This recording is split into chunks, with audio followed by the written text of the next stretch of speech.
Okay, welcome everyone to this latest episode of A Conversation About Design. My name is Amit Patel. I'm the creative director at Experience House. And today I have the pleasure of welcoming Professor Chris Coleridge, who is a distinguished academic and entrepreneur. He currently serves as an associate professor of strategy and entrepreneurship at the Cambridge Judge Business School and a fellow at Wolfson College. So lots to explore there, which I'd love to kind of find out more about as well. He comes with a rich background that includes founding and scaling Carbon 13, which is personally a journey I've kind of watched unfold over the last few years, which is a venture builder focused on climate emergency solutions. And he's bringing a wealth of experience in venture building, venture creation, innovation ecosystems, and sustainable entrepreneurship as he's built this along the way. His work, and I'm sure he'll explain in a lot more detail, bridges the gap between academic theory and practical application. And a big reason of why I wanted to kind of have him on the show is just to talk about the future of entrepreneurship and the evolving skill sets, which I think come along in venture building, innovation ecosystems, and everything kind of in between. Chris, welcome. Great to have you here. What a pleasure. Good to see you. Yeah, good to see you too. I think the last time, if I remember correctly, it was probably about 6 years ago we grabbed a coffee or something like that. And and a lot Yeah, has that's right. changed since then as well. A lot has happened. Indeed. Yes. Indeed. So Chris, I think where it would be great to kind of start is you're obviously involved in so many different things. I think it would just be great to hear from you. Like, what does a typical day or a typical week look like for you? Like, what are the different things you're doing and working on and conversations? Let's just start from there and then we can unpack it. Fantastic. Well, okay. So I'm an associate professor at the business school in the University of Cambridge. And that means that I'm teaching about 6 modules a year to our MBA students, executive MBA students, masters in technology policy and masters in management students. And so that is, it's an exciting challenge every year, and with things changing so fast, both in terms of technology and geopolitics at the moment, that's kind of trying to stay current and stay at the frontier where you're going to be able to give insights to your students is a big Mm. is a big part of my work. But I'm past the point in my career where research is really and sort of publishing academic research is really a major focus. I've published 4 articles in the last 3 years, and that seemed like a good pace when some of my colleagues are trying to get 5 out a year. And I Mm-hmm. devote most of my sort of non-teaching time to trying to make some impact on this world of ours through what I guess I understand best, which is technology innovation, technology entrepreneurship. As you say, I founded Carbon 13 back in 2019. Took us a couple of years to raise the money. I raised £4.5 million in corporate sponsorship from various corporates, and we then used that to incubate about 120 teams. And during the time I was CEO, up to autumn 2023, we made 64 pre-seed investments in climate tech firms. Wow. I stepped away from the project at that point, and I have been working on something called Faster Climate Impact, which is Mm-hmm. trying to sort of work at a different stage of the technology innovation process. The idea was a private equity fund to buy more mature climate tech businesses and bolt them together into vertically integrated chains. I have to say we haven't yet bolted any chains together. So the concept, we're happy with the concept. We've got a great team that we've put together. We're working away on our first transaction. Can't say too much about that, but it is sort of inching forward. The idea is that you need synergies in order to make faster technology progress. I'm involved in a bunch of other projects. I'm reluctant to sort of just list them all because it's not going to be very conversational. But the common thread is trying to take the understanding I developed as an academic about social networks, social capital, diffusion of innovations, how sort of different elements of the innovation puzzle come together to try to use this very privileged position I'm in at Cambridge to try to Hmm. make a difference. Great, great. Yeah, and I've definitely seen kind of a lot of your like recent postings. I think if I remember, they tend to be kind of around some of the more individual kind of businesses or kind of ventures that you've kind of gotten involved in, Yeah, more recently. Yeah, which is kind of again, I guess, a fascinating kind of thing to read about as well. Um, thank you. if I look at like your whole kind of not just carbon 13 but everything you've been doing before that, even if it's the research and kind of like now what you're doing now in terms of getting more involved and say with kind of more the individual businesses, I would love to kind of start with a kind of a big question. What do you think has changed in terms of kind of entrepreneurship, say over the last 10, 20 years? Have you noticed any kind of fundamental shifts happening? Well, I have, and I think about this one a lot. The when I started teaching entrepreneurship, which is 19 years ago, uh, Hmm. I would say that in order to be an effective entrepreneur, you needed to understand, you know, as close to 360 degrees everything about business as you could possibly Hmm. manage, right? Um, and uh, partly as a function of we just need more entrepreneurship, and there's just more and more problems to be solved that are kind of entrepreneurship is the right tool in the box to be going after those Hmm. problems, and partly as a function of the sort of modularity of digital technologies. What I see is people able to kind of make steps on the journey of entrepreneurship without that 360-degree understanding, right? Hmm. And there's both, there's a kind of pull factor saying, hey, if you're a talented, creative person, driven Hmm. person, you should just jump in the water and start swimming. Hmm. And look, you'll put together the necessary advisory Yeah. network as you go. Um, Hmm. and there's a kind of push from where entrepreneurs see successful digital entrepreneurs all around them. There's a lot of transparency about that didn't used to be there 20 years ago. I can tell you about what the steps are on the journey, and so people feel Yeah. have that belief that, hey, we can get in. Now Hmm. I said I think about this a lot because I have mixed feelings, right? Sometimes I Yeah. see entrepreneurs who are going according to this sort of, hey, as long as you get this sort of customer solution interface correct, then you're Yeah. going to create some value. I see them leaving so much on the table, and not just opportunity and wealth for themselves, but potential impact for their projects, because they are just thinking about that nexus at the beginning and not thinking about the broader kind of business strategy perspective that they're sitting in. You may know the name of Fred Wilson, sort of one of the granddaddies Hmm. of the VC industry, and he had a very strong view that said, look, entrepreneur's job is just get the customer product thing working, and then bring Hmm. in the investors to do the business model.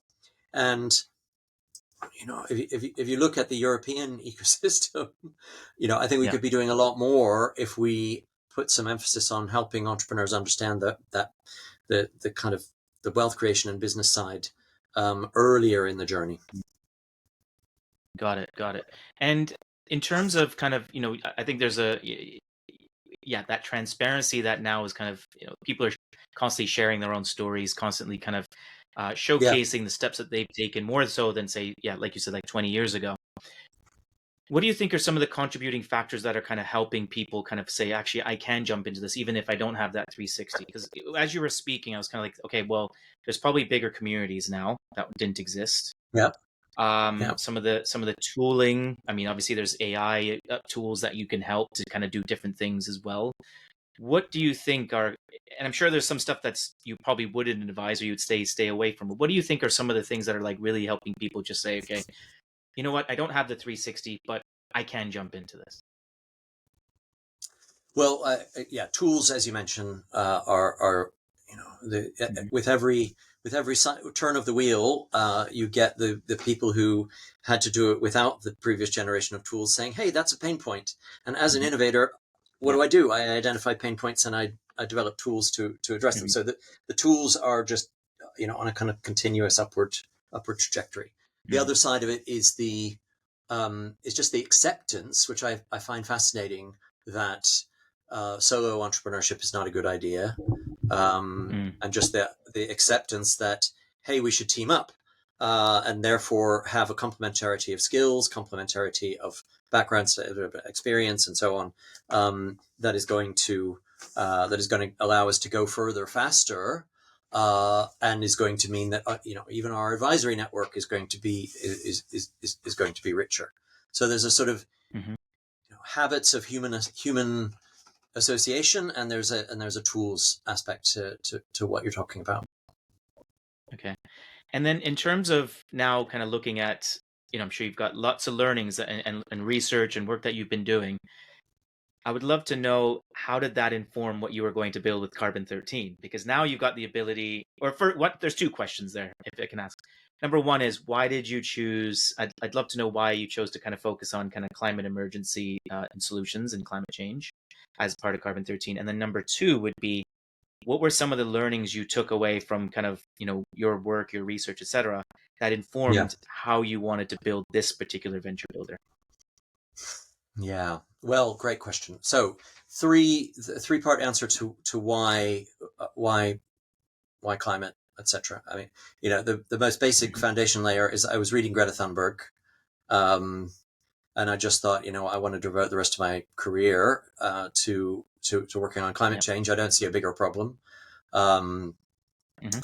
that humanity faces, and that dovetails into the second reason, which is that I've spent a lot of time in lecture theaters telling my students that, and prospective entrepreneurs, that entrepreneurship exists to tackle these kind of problems where there's great uncertainty about how to solve the problem, but there's complete certainty about whether the problem is worth solving, right?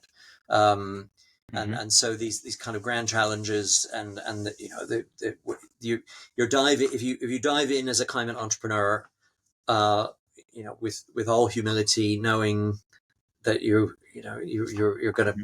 go on an interesting journey, and it's going to look very different by the time, at any given stage, looking back, you're going to think, okay, it's come out different from the way I thought it was going to Yeah. look.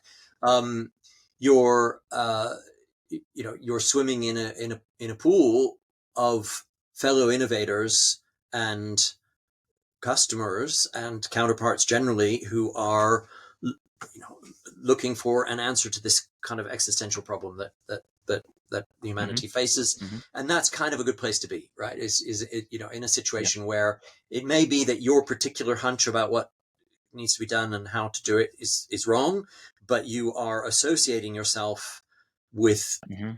innovators who will help you find a path that is going to be productive, productive for you. So it's kind of like that's perfect. Now the third part of the answer is a little bit more pragmatic. I'd been watching Entrepreneur First and what Matt Clifford and Alice Bentinck had done Hmm. at Entrepreneur First, for many years, really right back to 2014, was, I think, the first time they Hmm. came on my radar. And at that time, I was a simple entrepreneurship lecturer. Yes, I'd been an entrepreneur myself back in the 90s, but, Yeah. hey, guess what? The internet didn't really play a part in that business. And Yeah. everything I know about technology entrepreneurship comes from Yeah. my teaching and my research, right? Hmm. There's kind of a base layer of, yeah, how do you do business, and then so all the technology stuff Yeah. was later learnings. I was looking at what Entrepreneur First was doing. I was talking to people who are coming through the program, out of the program. I was talking to ventures who had succeeded following being an Entrepreneur First. And I was like, with all due respect to the team there's no magic, right? Right. It's a great model, but there's no magic. So I thought I could do that. I could do Hmm. that. In fact, as a lecturer, I was bringing teams together. And did I ever get any points for Yeah. that? No, I didn't get points for that. So I thought, okay, uh, I've been dying to compete with Entrepreneur First for, at that point, like the point I made the Yeah. decision to jump in with Carbon 13, for about 5 years. And I thought, you know what? All my strategy understanding is that Entrepreneur First will not effectively compete with a climate specialist entrant, right? That they will be stuck as the incumbent on their sort of their investor network, their expectations about Yeah. software investment, their sort of, you know, their SaaS focus. Of course, now it's an AI focus these days, but you know, what was then their SaaS focus? They will see climate as an opportunity, but it won't be an opportunity that they will go after, Yeah. you know, without being privy to what happened inside Entrepreneur First. I was right. They, you know, they announced not long after Carbon 13 kind of got rolling, they announced that they were going to do a climate cohort. They recruited a climate cohort, I believe, and then they kind of withdrew from that and canceled it at the last minute. So it's always nice to be, Yeah. it's always nice to be right. I'm not always right. And you know, so it seemed like if you're going to do a talent first venture builder, a specialist niche where Entrepreneur First didn't want to go was the place to go. Now, the next part of your question was about what did I take from all my reading, that you know, that and teaching and writing that led me to do Carbon 13 in the way that we that we did it. Well, I think one of my big observations, uh, you know, as a strategy teacher, was about the importance of building a real platform, right? And what I mean by a real platform is 99% of accelerators, startup accelerators, not Entrepreneur First, not Y Combinator, not Techstars, but 99% are effectively the kind of funnels for one big investor who's behind it, right? Whether it's corporate venture or whether it's a, you know, there's somebody in the background who's saying, I want more deal flow, and an accelerator is a great way for me to get more deal flow. That creates a dynamic where, you know, all the ventures that are coming through the program are evaluated by that investor and that investor's friends, if you like, or associates. Yeah. And if it's top tier, then or if it's top tier according to that investor's thesis, then it gets welcomed into that investor's portfolio. If not, the investor says, hey, you know, you don't fit my portfolio, go and see what you could do with other investors. And that's not ideal from the founder's point of view, right? Because that's a sort of adverse selection problem where, you know, the other investors can't tell the difference between doesn't fit, they didn't get investment because ultimately they didn't fit the thesis of the accelerator owner versus they didn't get investment because they're not very good, right? Right. So a real platform is necessary in a really, if you want to do a top drawer accelerator, you need a real platform where you're genuinely saying the more the merrier in terms of investors, right? And it was a feature of my years in charge that you would get investors kind of coming and knocking on the door and saying, hey, wouldn't this be better if it was more of a proprietary thing that came to me and I could, you know, potentially give you some money if you made it into that. And we would say, no, the thing that's best for the founders and the thing that's best for the climate and the sort of success of the innovations that we're trying to foster is to build a sort of a pretty open community that is going to bring people in. Now, it was essential for that model that we raise this corporate sponsorship, right? We raised corporate sponsorship from Volkswagen, from BP Ventures. You know, these are names that caused some prospective founders and some of our domain experts and so on to say, wow, you know, that's pretty interesting decision to take money from these corporates that are implicated in you know, in emissions, right? But my view was very strongly and remains that the independence of operation, the ability to sort of get OPEX in the door that was not tied to any particular investor was essential to fulfilling this vision of a kind of a real, genuine, open platform for investors. So, you know, I don't know if this is an answer you were even vaguely expecting, but you know, the point is that there's an architecture challenge with any innovation sourcing project, right? Which is saying, okay, well, this if you conceive of the challenge really simply as, oh, we need a stream of deal flow, right? Then you're going to get a kind of linear answer that gives you a stream of deal flow. If you conceive of it as, well, we want to build a launch pad that is going to provide the optimal conditions for a particular innovation to actually find its right matches, right? Because that's the key. Is like, it's not just, Hmm. oh, you don't want one investor pulling the strings. It's like, climate tech is such a diverse space in Yeah. technologies, in sort of, hey, we're trying to completely change the world versus we're trying to incrementally move things Mm. forward in terms of there's so many dimensions of diversity in a climate tech space Yeah. that you've got to have a community of investors that are equally diverse, or it's just kind Mm. of dead weight loss. You're just losing stuff that is actually pretty good if it had only had the right eyes, the right eyes on it.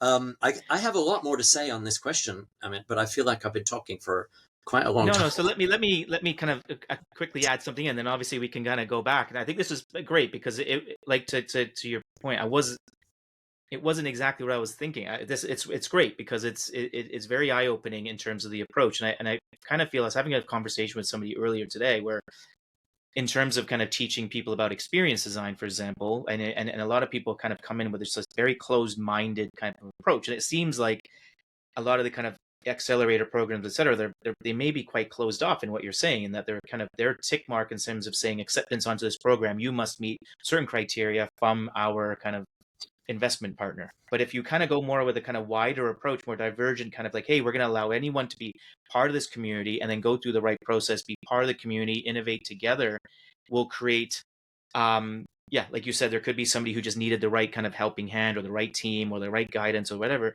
You then enable them to be much more successful rather than kind of shutting them off, even though they were just maybe a slight few tweaks away, but they just, because they Yeah, didn't hit that criteria, they weren't allowed to kind of proceed as well. So I wasn't expecting that, and I think that's good because I think that's a very kind of eye-opening thing to me. And I wouldn't say that I'm an expert in how these programs are built, but I'm very aware that there are numerous thousands of accelerators and incubators out there, and I'm always curious around which ones people find to be of better value and I think being niche is very yeah, useful as well, or very very useful. So this is yeah. yeah, it's really interesting kind But of to hear I'll that. just kind of I do have a really quick emphasize this question point because there's no in way in terms heck of that any. now when you're looking at Yeah, people yeah, go, go, kind of go. applying or wanting to be on the program. Were there any certain was there any kind of certain criteria um that you were looking for? Yeah. Yeah. Okay, so we were putting together cohorts of typically 80 people. Okay. That's still the model today. Uh, and broadly speaking, we were looking for 40 technologists and 40, let's say, commercial people, right? Um, Now, that's not a particularly novel idea or way to do it because you need somebody who's going to do the sales and the negotiation and maybe build the team, be the relationship builder in that sense, and you need someone who has the technological basis to be able to take whatever the product is to proof of concept stage, right? That was our definition of a CTO. Hmm. Well, or a CTO at this sort of super early stage was if you have the technical chops to take whatever it is that you are thinking about building to proof of concept stage, that's great. At that point, funding can flow to maybe get different people around the table to keep evolving the development. Now, one of the things that we were quite focused on from the start, and we did succeed very well in it, was to have diverse founders around the table. And we were especially excellent at gender diversity. I'm not sure that we were as good as we could have been on other elements of diversity. If you looked at it with a metric, like in counting up how many minority ethnic founders we had, we did do okay. But I think we could have put a greater emphasis on that. We One of the ways that we tried to address the diversity thing is that we created a third category, not just commercial and technical, but this third category called venture catalyst, right? And it was sort of Okay. a way of sending the message to, you know, not meant pejoratively at all, but weird and wonderful people or people who didn't necessarily immediately say, oh yeah, I'm the CEO, or oh yeah, Mm-hmm. I'm the CTO, that they were wanted on the journey as well. And so typically we would have out of the 80, we would have about 15 people who had kind of applied through this route saying, well, I don't know where I fit in the team, Yep. right? And some of the most dynamic and effective and making great progress today teams that we created were teams where they were teams of three, a commercial person and a technical person. So there was a very deliberate effort to try to lower some of the normal kind of self-concept barriers Yep. to getting the right level of diversity in the room. Now, we were interested in diversity both from a social justice representation point of view, and I was, in my opening talk to founders at the beginning of every cohort, I said, look, if you found a team with no diversity in it, and you claim that you're an organization that's creating some essential part of the future, then that doesn't compute. You're making a mistake if you think that three white guys are going, are going to create an organization that's really going to shake things up, right? So we were interested from that point of view, but we were also interested in it from the obvious point of view of you want breakthrough outcomes, right? You don't just want incremental outcomes. Then you need diversity, right? And that, of course, diversity of mindset and perspective and background is where we're really talking about when we talk about that kind of creativity. It's not just Yep. ethnic or gender status. Mm-hmm. But here's the key thing: they're so closely linked because you can't, as soon as you start sending off exclusive messages, right? As soon as people in the community pick up a vibe of non-inclusivity, then the most creative thinkers go away, right? Mm. Because the most creative thinkers want to be in a Right. place where their creativity is going to be unleashed rather than in a place where they have Yep. to kind of say, oh, what's expected of Yep. me to fit into this kind of this kind of business context. Mm. So you kind of have to, you want breakthrough innovation outcomes, and we were very much about carbon unicorns. If you want breakthrough innovation outcomes, then Mm. uh, you've got to have that attitude. You've got to have that sort of like, diversity is important on every single kind of facet that you can think of. Yep. I think we did a good job of. This is going to sound strange, but a good job of making the white guys comfortable with that, right? That it's Yeah. kind of like, Yeah. hey, I could see for some folks there was an education. They were kind of just like every entrepreneur has to do. They were learning on the job, right? Yeah. And kind of picking up. Ooh, okay, interesting. Mm-hmm. Um, yeah, so that was one thing. I'll just mention one other thing quickly, which is I spent a huge amount of my time on my PhD working on reading the social networks literature, and trying to understand kind of these aspects of social capital and how, and by working definition, for entrepreneurs of what is social capital is like, are you able to mobilize your network to get stuff done, right? It's one thing to have a million Right. or, to have 10,000 connections on LinkedIn. It's another thing to actually be Mm. able to, you know, find the exact right person with the exact right proposition to Yeah. get things rolling. So I, and I tried to build into our processes some ideas about, well, how do ventures create effective social capital, right?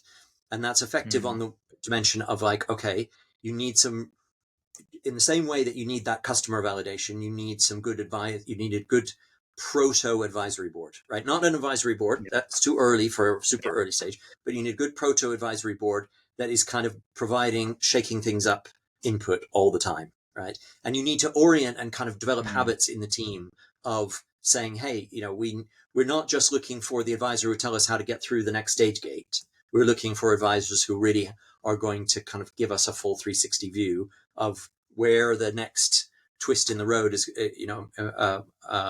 might take us. Yeah. So that was really that was very important to us.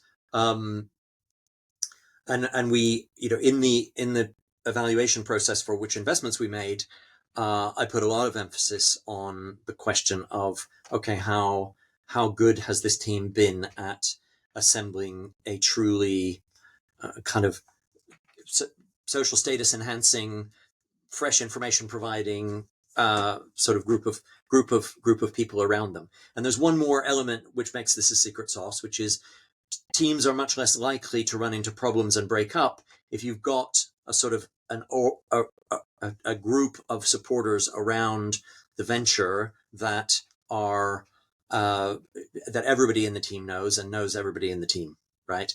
Interesting. I'm not saying you don't get any problems, right? But you get fewer Yeah. problems if you have if you have more of a cluster, right? More of a mutual set of acquaintances rather than the CEO Right. knows a lot of people and everybody else is just there to get on with their job. Yeah. Okay, so there's so much there, and this is great because I'm learning a lot as well. And if I just kind of quickly look Me at my too. own journey of building Experience House, I wish I had that proto advisory board very early on. I kind of have it now, and I have people I can Yeah. kind of reach to and have like kind of quarterly conversations. But at the beginning, it was just like, okay, let me try and figure this out on my own. But if I had that board, maybe growth could have been more accelerated or been just a bit more of a smoother ride.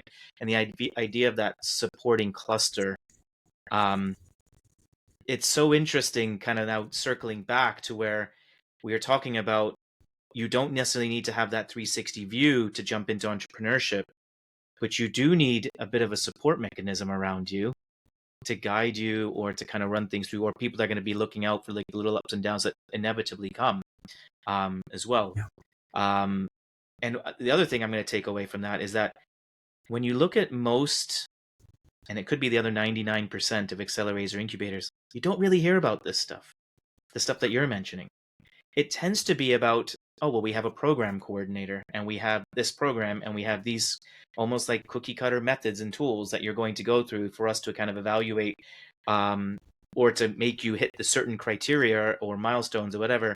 Maybe that's because they need to satisfy that investor, that big investor at the end. I'm not sure. But um, Yeah. so I think kind of what your approach is very refreshing because it definitely seems much more community oriented to support that innovator through that journey.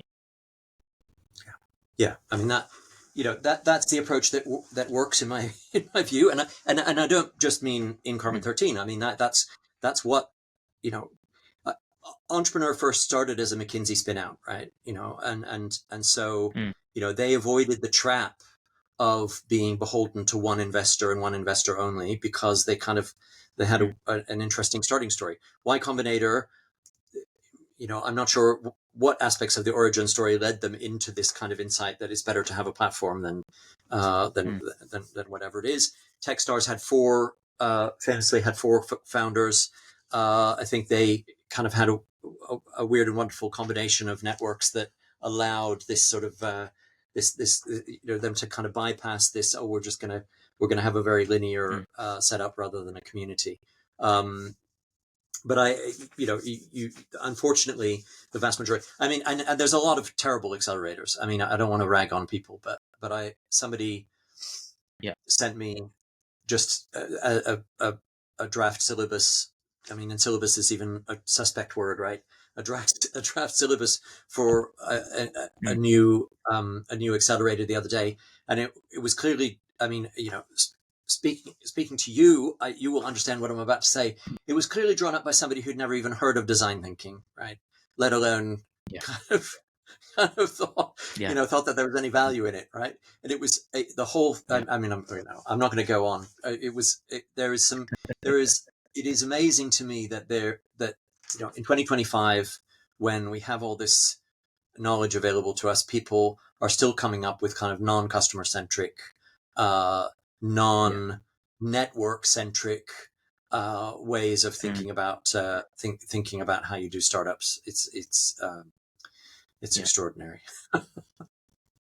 Yeah. And I, just to kind of in my own work over the last, say, I wouldn't say in the last couple of years, but kind of in the probably when we were chatting 2019 to 2022 ish, kind of when I was looking at Yeah. a lot of this stuff. and reading a lot of the research around accelerators, it seemed to be that a lot of the people that were running or putting these programs together just didn't have the background. They weren't suitably qualified to be actually building that program out, which is what kind of leads to that kind of challenge. They just haven't been through the research or kind of any practical experience or practical life experience to build something like that out, and then all of a sudden becomes, yeah, you start to get these kind of very, maybe it's not cookie cutter Yeah. approach, but just this kind of like, it's not, like you said, product or user centric or network centric kind of approach. It's just kind of a series of methods and tools that are just chopped together. There is some value in just convening people, right? The thing is that the reason you can have a really bad accelerator is because just bringing together different people with different stuff can create some value, right? So Yeah, people come and they're like yeah, disappointed, but they're like, well, I got something, I got some increase in my network, I got some insights, I guess it was okay. Um, and of yeah, course, it comes back to my original architectural point about money, right? That if you yeah, don't have any resource, how can you create value adding stuff, right? Um, yes, I mean, obviously things can be done cheaply, right? If yeah, the guiding intelligence is behind what is designed is done, with a lot of care and thought, then you can do a really quality thing cheaply. But um, my thought hmm, was, okay, at that time I was in my early 50s. I was like, okay, this is going to be my masterpiece. And I mean, I hope it did go pretty well, but I yeah, hoped for it to be my yeah, masterpiece. And, uh, and I just wanted to make sure that we had enough resources to kind of do it properly. And yeah, I don't know. absolutely. I mean, I look back and I can see all kinds of ways that we, we had we could have spent some of the money better. But I guess that's always Mm. that's the innovator's journey. Yeah, It's part and parcel of the innovator's yeah, journey. yeah, absolutely. Um, I would love to kind of connect with you and kind of have a coffee again in the future. Maybe I'll come up to you or Please whatever we do, kind of yeah. figure out. I'd love to kind of pick up the conversation again. But I want to end with one final, it's quite a big question, and I think it kind of it's about the innovator's journey, kind of the entrepreneur's journey. I would love to kind of get an understanding from you what you see are the biggest skill sets. Now, a lot of our audience will be people that are kind of either in design, but no doubt will probably be looking at starting a venture. The ability to start new ventures and startups and tech startups is greater than ever with the kind of the AI tools and rapid prototyping, etc., that we can do. I would love to know from you or hear from you about your thoughts on what are the skill sets that you feel a successful entrepreneur innovator should be starting to think about or pick up, say, over the next couple of years. Um, and I'll just start with one that I think is it's curiosity. I think that curiosity, especially when it comes to like tooling and workflow, is it's not just about kind of just knowing the tools. It's about that curiosity to really explore that tool, understand almost like a business analyst, how am I going to use this in my product development workflow? So for me, I'm always kind of harping on about that, developing that curiosity. I don't have the secret sauce of how to develop that yet, but that's one for me. So I just love to hear kind of your thoughts on that. It's a really, really interesting question because it comes back to interpersonal connectedness and interpersonal skills, right? I think we hear a lot about the one person business that's going to be enabled by these AI tools, that you Mm-hmm. whatever. But and I guess I'm a little bit. I can see it. I'm excited by it, but I'm a little bit skeptical about it. But let's say it's true. Let's say it's true that what we'll have in 5 years' time is a lot of one person businesses. Well, that Mm-hmm. doesn't reduce the need for interpersonal connectedness in the way that you have to have it in a founding team. It increases the need for interpersonal connectedness because you're only going to do great things to the extent that you can execute an ecosystem strategy effectively, right? And that you can have counterpart centricity, or which is what my word for customer centricity. You can have a sort of kind of everybody is somebody that I need to be making a value proposition to that can bring them on a journey with with my entity, with my company, with my mission.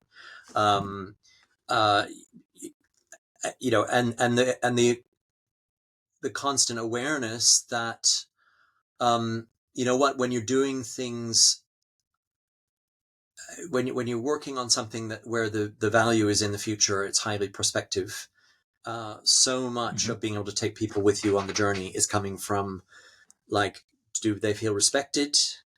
Are you Mm. helping share the burden of the fear that things might not work out, right?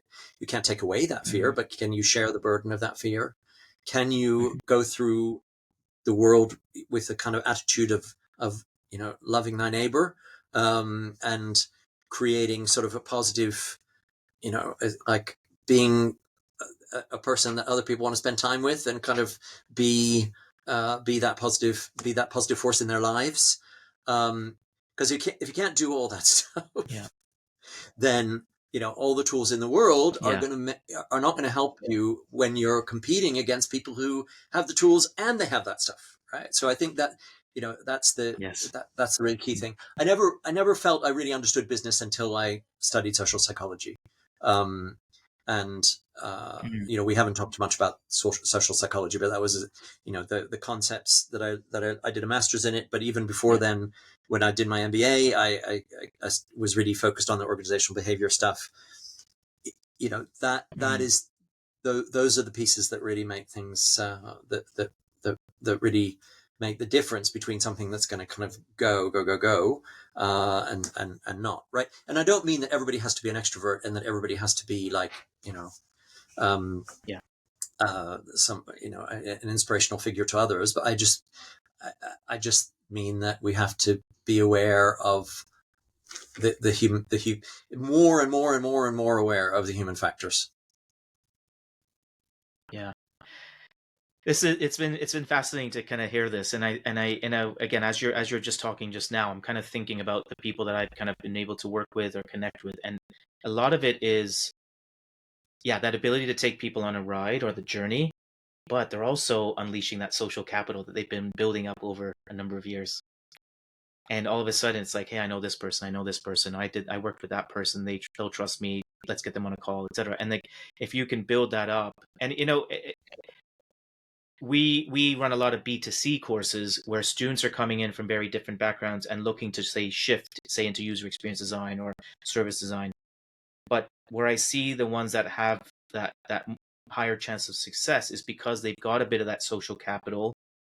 They've got this ability to kind of storytell and communicate that maybe Yeah. has come with them from a previous background. And it could be even with the same with your innovators or entrepreneurs. They're probably, maybe some of them are working in a different area, but all of a sudden they've got this passion and they've got this idea for a project that can kind of fit nicely into carbon 13. And then they bring that kind of wealth of experience with them, but then they just have to shift it in towards that niche that they're going to be working on. But they have social capital. They have kind of those personal skills. They have that communication that comes with them as well. And I and again, what you've kind of really kind of opened up my eyes. You're not talking about methods and tools at all. You're talking about kind of the stuff that kind of just is developed as a person. These skills that are kind of it's not about the technical stuff at all. And and I think that really resonates with that, even just in my approach of what we've been trying Yeah. to Yeah. instill I in mean, kind of experience house y- graduates when they come study with us as well. I'm going to throw two reading recommendations in the mix. One is the fantastic book Obliquity by John Kay, which is all about, hey, the most linear, the most direct thing actually probably isn't the optimal thing, for whatever you're Mm, trying to achieve. I think that's related to a lot of the things that we've talked about in this conversation. yeah. Um, Another is an interesting book. It's a little bit technical, but it's called Network Advantage, by some Yeah. INSEAD professors, Heinrich Greve and Andrew Shipilov. Um, and uh, they basically, they've scoured the literature, if you like, and there's really only one recipe that works for social climbing, right? And I mean, social climbing is a negative term, right? But there's only one method that really works Hmm. for kind of building your social capital, building your status, and that is, get into a group or form a group of people who are kind of at a similar level to you, prove your worth, and then you're going to be Mm. somebody who other people, as just as you said, that's what reminded me of it.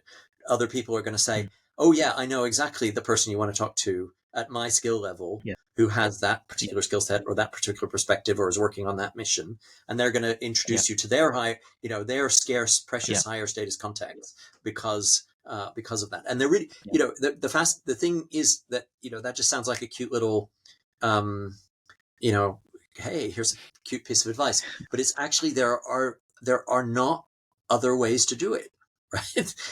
Right. That Yeah. is as far as we can tell in all of sociology, that is the way that you increase your status. Right? So I'll shut up, but Yeah. just came to me. No, this has been very, very, very, very useful. Just inspiring kind of talk and chat. Chris, just to kind of close off, where can people find out more about what you're working on? Do you have any kind of links or sites that you want to kind of share? And I'll obviously share the two reading kind of recommendations. But yeah, any place where people can maybe reach out or kind of find out about your work. Well, I mean, LinkedIn is great for me. Hmm. And in fact, you can easily find my. I've got every faculty member at the business school has at Cambridge Church Business School has a web page, and all of our email addresses are just there in the clear. And I'm always fascinated Cool. that by who does ferret out those email addresses and who sends me a LinkedIn message saying, "Can I get your email address?" Um, Yeah.